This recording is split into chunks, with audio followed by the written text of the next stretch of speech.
एक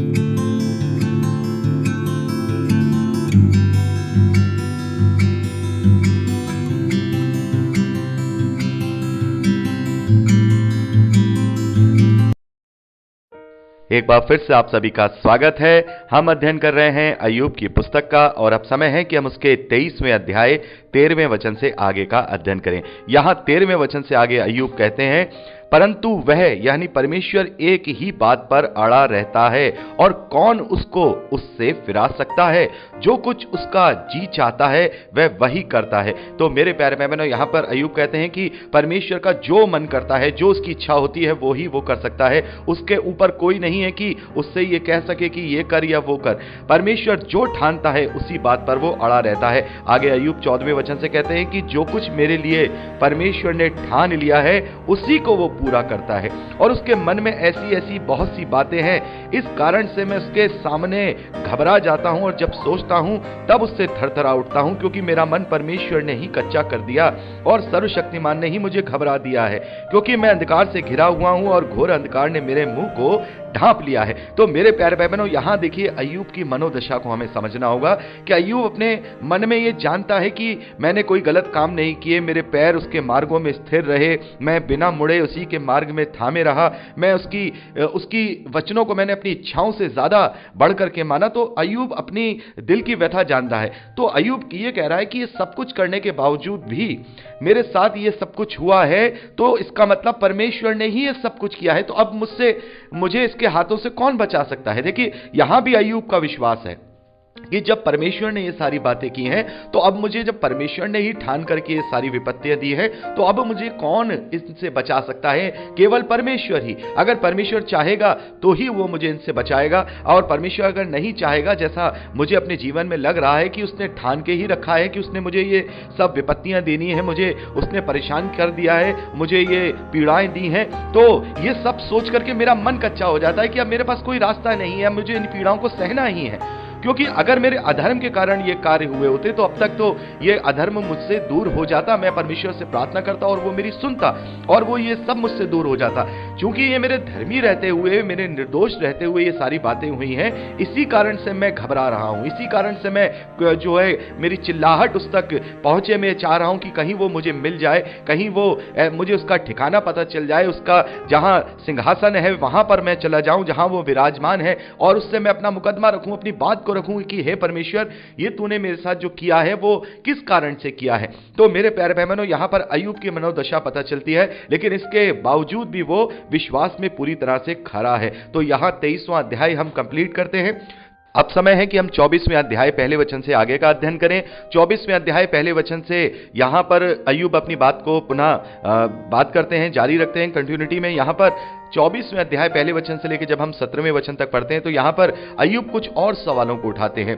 अय्यूब यहां पर सवाल करते हैं कि कुछ लोग भूमि की सीमा को बढ़ाते और भेड़ बकरियों को छीनकर चराते हैं, वे अनाथों का गधा हाँक ले जाते हैं और विधवा का बैल बंधक रखते हैं, वे दरिद्र लोगों को मार्ग से हटा देते हैं और देश के दीनों को इकट्ठे छिपना पड़ता है। देखो, वे जंगली गधों के समान अपने काम को और अपने भोजन यत्न से ढूंढने को निकल जाते हैं। उनके बाल बच्चों का भोजन वे उनको जंगल से मिलता है, उनका खेत चारा काटना और दुष्ट के बीच बचाई दाग पटोरना पड़ता है।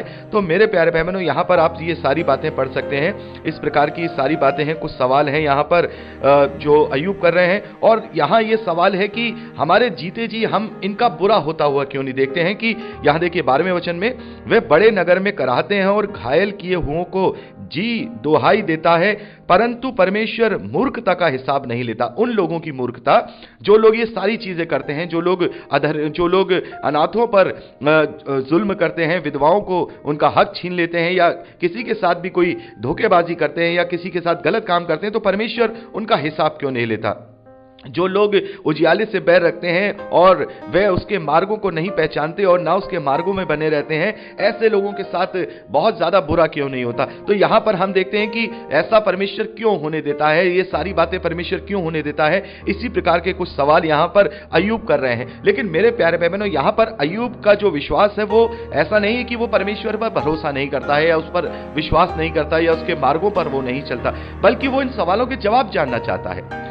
वो जानना चाहता है। और हर एक मनुष्य का ये हक है कि वो अपने डाउट्स जो हैं वो जाने कि ये सारी बातें क्यों होती हैं। और आज हम परमेश्वर का कोटि कोटि धन्यवाद करते हैं कि परमेश्वर ने एक जीवित सामर्थी पवित्र शास्त्र हमें दिया है, हम मसीही विश्वासियों को, जिसके पास हर एक सवाल का जवाब है। मेरे प्यारे भाई बहनों, मैं हमेशा कहता हूं कि बाइबल में हर एक सवाल का जवाब है और जरूरत है उन सवालों के जवाबों की ढूंढने की या उनके खोजने की। यदि हम इन वचनों में जाएंगे, इन वचनों में ढूंढेंगे, तो हमारे हर एक सवाल का जवाब हमें मिलता है। परमेश्वर ऐसा क्यों करता है, परमेश्वर ने ऐसा क्यों किया है, हर एक सवाल का जवाब हमें मिलता है।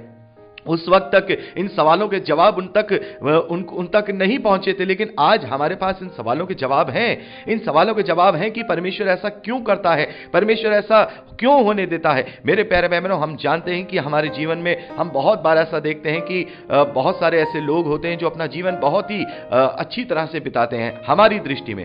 मेरे प्यारे बहनों, एक और इसमें मैं एक बात जोड़ूंगा, हमारी दृष्टि में हमें ऐसा लगता है, लेकिन सब अपने अंदर सबको पता है कि किसके मन में, किसकी जीवन में कितनी तकलीफ है, किसके जीवन में कौन सी कमी है, हर एक को पता है। लेकिन शायद हमें लगता हो कि उसके जीवन में ये कमी है, वो अच्छाई है, या उसके जीवन में बहुत ज्यादा है, या उसके जीवन में ये कमी है। हम अपनी आंखों से देखते हैं, हम अपनी दृष्टि से देखते हैं जो मनुष्य की है, लेकिन परमेश्वर की दृष्टि अलग है। परमेश्वर दूसरी दृष्टि से देखता है। मेरे प्यारे बहनों, देखिए एक उदाहरण मैं आपको देना चाहूंगा। जैसे प्रभु यीशु मसीह ने कहा मत्ती रचित सुसमाचार में कि धनवान का स्वर्ग के राज्य में जाने से सहज ऊंट का सुई के नाके में से निकल जाना है।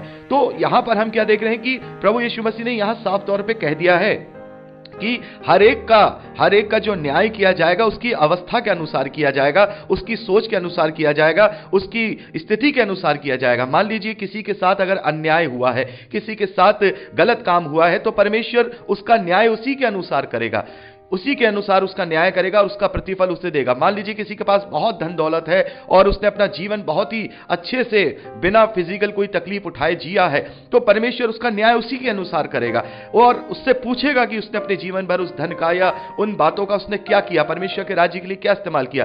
तो मेरे प्यारे भाई बहनों, यहां पर हमें आज सभी सवालों के जवाब मिलते हैं। अय्यूब को इन सवालों के जवाब नहीं पता है और वो जानना चाहता है, लेकिन वो अपने विश्वास में होकर के ये पूछ रहा है। आज बहुत सारे ऐसे लोग हैं जो अविश्वासी होकर के इन सवालों को पूछते हैं और परमेश्वर के अस्तित्व को ही नकारना चाहते हैं और इन मूर्खता भरे सवालों को वो लेकर के ले आते हैं। तो मेरे प्यारे बहनों, आज हमारे पास इन सवालों के जवाब हैं, मौजूद हैं। हम जानते हैं कि सारी बातें क्यों हैं, क्यों की गई हैं। और अभी हम जब अय्यूब की पुस्तक का अध्ययन कंप्लीट कर लेंगे तो इन सारे सवालों के जवाब जो यहां लिखे गए हैं वो परमेश्वर के द्वारा उत्तर में दिए गए हैं और उन्हें हम जब पढ़ेंगे तो हम अच्छी तरह से समझेंगे कि परमेश्वर ने ये सब क्यों होने देता है, परमेश्वर ऐसा क्यों करता है। तो मेरे प्यारे बहनों, यहां पर हम इस प्रकार से 17वें वचन तक इन बातों को पढ़ते हैं।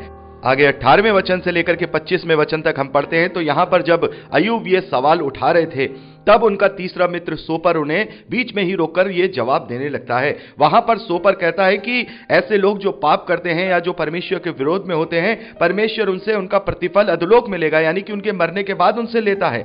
और ऐसे लोगों की कोई ख्याति नहीं होती, उनकी मां तक उनको भुला देती है। हम 20वें वचन में पढ़ते हैं कि माता भी उसको भूल जाती है और कीड़े उसे चूसते, भविष्य में उसका कोई स्मरण ना रहता है।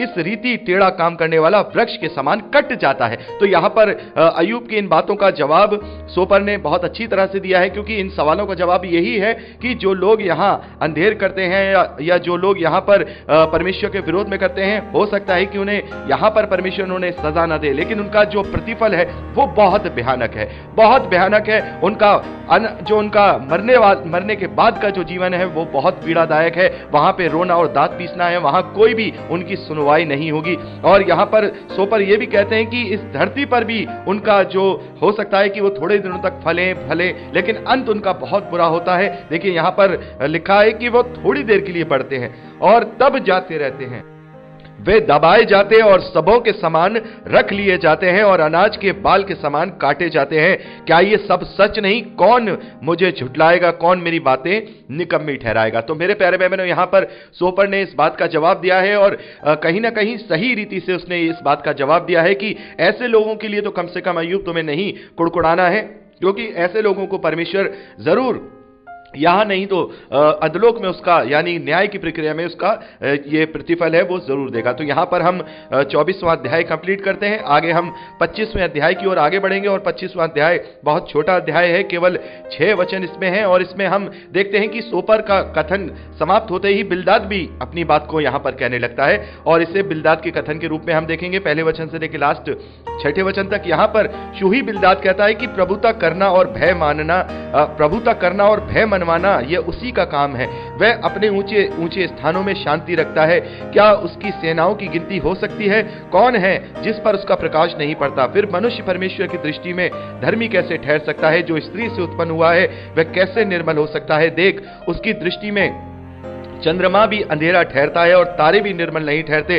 फिर मनुष्य की क्या गिनती जो कीड़ा है और आदमी कहां रहा जो केचुआ है। तो मेरे प्यारे भाई बहनों, यहां पर बिल्दाद ने बीच में अपनी बात को यहां पर कहा है कि परमेश्वर सबका न्याय करता है, परमेश्वर सबका न्याय करता है। और इन बातों में, इन कथन में भले ही उन्होंने इस बात का जवाब दिया, लेकिन इनकी सोच नहीं बदली। इनकी सोच अभी भी अय्यूब के लिए वही है कि अय्यूब ने कोई ना कोई अधर्म का काम किया है, अय्यूब ने कोई ना कोई ऐसा कार्य जरूर किया है जिसके बदले में परमेश्वर ने उसके ऊपर ये विपत्ति डाली है, उसके ऊपर ये पीड़ा डाली है, ये परेशानी डाली है। तो मेरे प्यारे भाई बहनों, यहां पर हम देखते हैं कि मनुष्य, यहां जो बिल्दद है वो ये कह रहे हैं कि मनुष्य कभी भी धर्मी नहीं ठहर सकता, वो कभी भी धर्मी नहीं ठहर सकता, उससे कहीं ना कहीं कोई ना कोई गलती होती है। लेकिन अय्यूब यहां पर कह रहे हैं कि परमेश्वर अधर्म को क्षमा करने वाला है। देखिए, दोनों के विश्वास में एक फर्क है। जो विश्वासी होता है उसे यह विश्वास होता है कि परमेश्वर मेरा अधर्म दूर करेगा, परमेश्वर मुझे क्षमा करेगा, परमेश्वर मनुष्यों को वो उसके गलतियों के लिए क्षमा करेगा। लेकिन यहां पर देखिए, बिल्दद की यह सोच है कि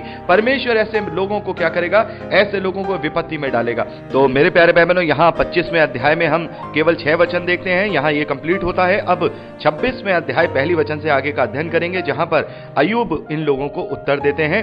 यहां अय्यूब कहते हैं, निर्बल जन की तूने कितनी सहायता की है और जिसकी बाह में सामर्थ्य नहीं उसको तूने कैसे संभाला। निर्बुद्धि मनुष्य को तूने कितनी अच्छी सम्मति दी और अपनी खरी बुद्धि कैसे भली बातें प्रकट की है। तूने किसके हित के लिए ये बातें कही और किसके मन की बातें तेरे मुंह से निकली। तो मेरे प्यारे बहनों, यहां पर अय्यूब लोगों को जवाब देते हैं कि बहुत बढ़िया तरीके से तुम लोगों ने मेरे जवाब दिए, कितनी अच्छी तुमने मेरी सहायता करी, कितना बढ़िया तुमने मुझे संभाला। तो यहां एक टोन के रूप में, एक तंज के रूप में यहां अय्यूब उन लोगों को जवाब देते हैं कि तुमने ये जो बातें की हैं, इससे मेरे कौन से सवालों का जवाब मिल गया है, या इन बातों से मैं कहां सेटिस्फाइड हुआ हूं। तो इस प्रकार से अय्यूब उन्हें उत्तर देते हैं। आगे 5वें वचन से हम देखते हैं कि बिल्दद अपने कथन को करते हैं। तो मेरे प्यारे भाई बहनों, मैं चाहता हूं कि यहां बिल्दद के इस आखिरी कथन के और अय्यूब के अंतिम जवाब के विषय में हम एक साथ अध्ययन करें, इसमें कोई इंटरप्शन ना हो, जो कि हम 31वें अध्याय तक पढ़ते हैं। 31वें अध्याय तक ये पूरा जो तीसरा संवाद है ये कंप्लीट होता है। और मैं चाहूंगा कि मैं यहाँ 26वें अध्याय 5वें वचन से लेकर के लास्ट ये जो तीसरा संवाद है इसे एक साथ एक ही रिकॉर्डिंग में पूरा करूं, ताकि जो बातें हम कंटिन्यूटी में करते हैं वो कंटिन्यूटी में सीख सके। तो मेरे प्यारे भाई बहनों, आज के लिए इतना ही। आज केवल 3 ही संदेश आपको दिए जा रहे हैं। परसों हम कोशिश करेंगे कि आपको 5 संदेश दे पाएं, या जितना हो सकेगा अच्छे से अच्छा हम अध्ययन करने पाएं। तो आज के लिए इतना ही। प्रभु आप सबको बहुत आयत की आशीष दे, अपने वचन में दृढ़ करे, यीशु के सामर्थ्य और पवित्र नाम में आमीन। Praise the Lord. जय मसीह की। खुश रहिए।